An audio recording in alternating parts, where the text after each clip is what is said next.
Welcome to the Salmon Runs YouTube. Enjoy the video.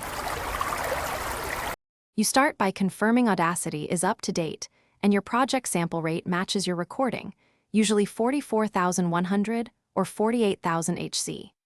Once done, record a dedicated 2 to 5 second room noise sample at the same input gain and mic placement you used for the main take.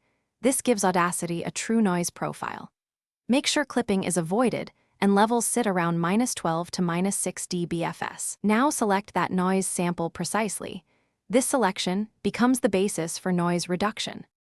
With the noise sample selected, go to Effect then Noise Reduction and click Get Noise Profile. This teaches Audacity the specific spectral fingerprint to target. Next, select the full track or only noisy sections and reopen Noise Reduction. Apply a conservative preset first, try reduction about 12 dB, sensitivity near 6, and frequency smoothing small. These balance noise removal versus artifact introduction. You can preview short segments. When you hear preserved clarity with less hiss, commit. If vocals thin, reduce reduction or increase smoothing.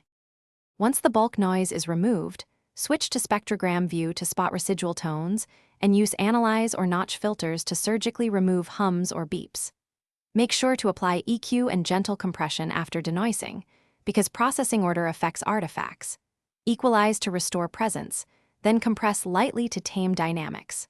Finally, listen on headphones and speakers, export as WAV for masters or MP3 for delivery, and save your Audacity project with an extra backup track.